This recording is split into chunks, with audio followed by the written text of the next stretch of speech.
ఏంటి మరి ఇప్పుడు జర్మను, జపాను, చైనా వీళ్ళకి ఎవరికి ఇంగ్లీష్ రాదు. ఇంగ్లీష్ రాకపోయినా నెంబర్ 1లో ఉన్నారు కదా. నాకు ఇంగ్లీష్ రాకపోయినా కూడా నేను 2 ఏళ్ళ నుంచి సమర్థవంతంగా పాలిస్తున్నాను కదా. లొట్టపీస్ ఇంగ్లీష్ ఏందన్న లెవెల్లో ఇంగ్లీష్ గురించి అంత చర్చ ఉస్మానియా యూనివర్సిటీ విద్యార్థులని చెప్పబడుతున్న విద్యార్థులు లేని స్థానంలో మిగతా వాళ్ళు ఎవరెవరినో కూర్చోబెట్టి, అది కూడా నేను పోలీసు వాళ్ళు ఎవడు కనపడొద్దు నేను ఈసారి వచ్చినప్పుడు అని చెప్పి మళ్ళీ పోలీసు పహారాలోనే మళ్ళీ బ్యారికేడ్లు వేసుకొని వచ్చి ఈ ఇంగ్లీష్ గురించి చెప్పిపోయిన విధానం ఏం మాట్లాడొచ్చు? చాలా సింపుల్గా మాట్లాడచ్చు. పోలీసు వాళ్ళు నాకు అక్కర్లేదంటే ఇంకా ఎక్కువ మంది కావాలని అర్థం. అదే కనపడింది. 4000 పైచీలకు పికెట్ ఉంది. అవును. రెండోది, నాకు తెలిసి నేను 4 ఎంఎన్సీల్లో పనిచేశాను. జపాన్ డెలిగేట్స్ కానీ, నెక్స్ట్ చైనీస్ డెలిగేట్స్ కానీ, నెక్స్ట్ జర్మన్ నుంచి వచ్చిన వాళ్ళు కానీ ఫస్ట్ వాళ్ళు నెంబర్ ఆఫ్ స్ట్రెంత్ అడుగుతారు. మనకు ఎక్కడో దాకా అక్కర్లే, పార్లమెంట్లోనే. పార్లమెంట్లో దేశంలో 18 భాషలు రికగ్నైజ్డ్ లాంగ్వేజెస్ ఉన్నాయి, తెలుసు కదా. జాతీయ భాషల కింద వాటికి గుర్తింపు ఉంది. మన తెలుగు కానీ తమిళ్ కానీ. ఫస్ట్ రాజ్యసభలో కానీ పార్లమెంట్లో కానీ మనం చేయవలసిన పని ఏంటంటే, నేను నా మాతృభాషలో మాట్లాడతాను అన్నప్పుడు అందరికీ ట్రాన్స్లేటర్లు ఇస్తారు. అంటే నువ్వు తెలుగులో మాట్లాడినా అది తర్జుమై హిందీలోకి ఇంగ్లీష్లోకి వెళ్తుంది, అవార్డు ఆప్ట్ చేసుకున్న భాషకి.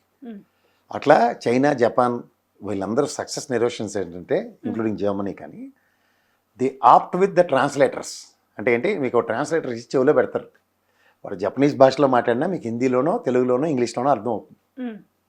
You can choose that options also, నీకు ఏ లాంగ్వేజ్ కావాలన్నది.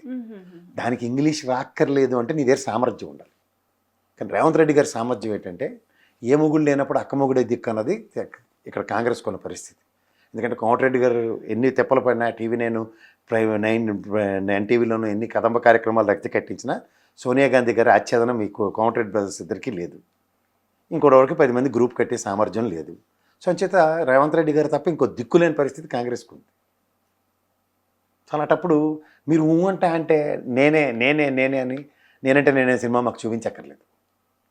రేవంత్ రెడ్డి గారు ఈజ్ అ ప్రూవెన్ లెతల్. ఈ రోజు ఉన్న సర్కమ్స్టాన్సెస్లో ఆయన తప్ప కాంగ్రెస్కి, ఇప్పుడున్న కాంగ్రెస్లో రేవంత్ రెడ్డి గారు ఒక్కరు పక్కకి వెళ్ళి కాంగ్రెస్ తరఫున గెలిస్తే వాళ్ళు గెలిచే దిక్కే లేదు.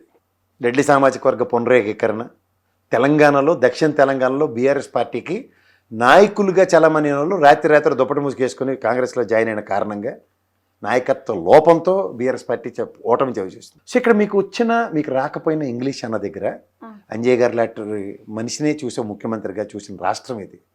చదువు కానీ లేదంటే లాంగ్వేజ్ కానీ బారికేడ్ కాదు, జనరంజక పాలన చేస్తేనే తప్ప మా తెలంగాణ సమాజంలో మీరు మాతో ఇంగ్లీష్ మాడాలని ఆవిడ కోరుకోం.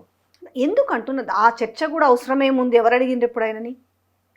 ఇప్పుడు మన లోపాన్ని అవతలోడు ఎత్తి చూపించక మునిపే మనమే దాని మీద ఒక సింప్లిఫైడ్ నోట్లో దాన్ని హ్యూమిలియేషన్కి దారి చేసి ఇలా మాట్లాడామనుకో, ఎందుకంటే కేటీఆర్ ఒక అనర్గళంగా ఇంగ్లీష్ మాట్లాడగలరు.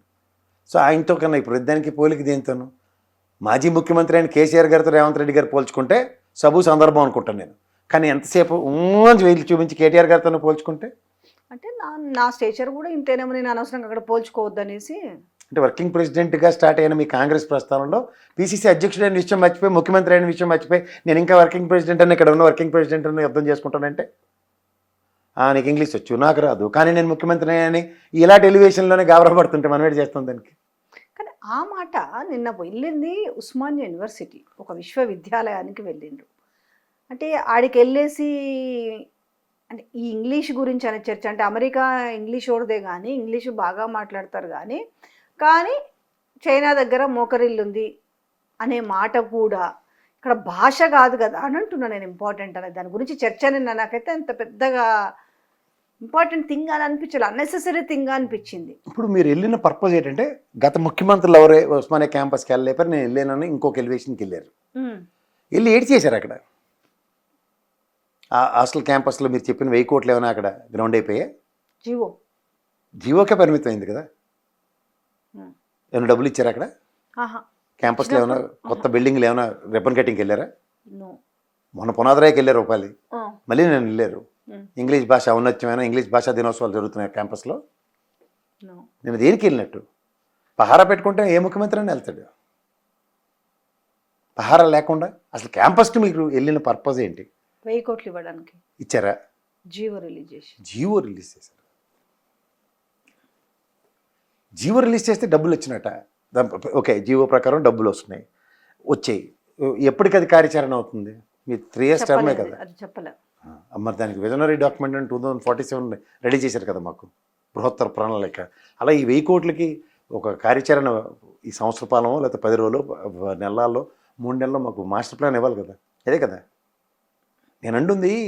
రాజకీయ ఉపన్యాసాలు, రాజకీయ భాషలు, అక్కడ ఉన్న సమస్యల మీద సొల్యూషన్ ప్రాస్పెక్ట్లో ముందుకెళ్దాం అన్న దగ్గర ఎక్కడుంది? గ్లోబల్ సమ్మిట్కి మంత్రి పోయి 45 నిమిషాలు మాట్లాడి ప్రత్యేకంగా స్పెషల్ ఫ్లైట్ వేసుకొని వెళ్ళినా కూడా, చాపర్ వేసుకొని వెళ్ళినా కూడా ఎందుకు రాలేదు అనేది. ఎవరు రాలేదమ్మా. వాళ్ళు ఇప్పుడు ఏ స్టేట్కి ఆ స్టేట్, ఇప్పుడు గ్లోబల్ సమ్మిట్లో నేషనల్ వైడ్ గ్లోబల్ సమ్మిట్ ప్రధానమంత్రి గారి ఆధ్వర్యంలో జరుగుతుందంటే అందరు రాష్ట్ర ముఖ్యమంత్రులు నోరు మూసుకుని వెళ్తారు.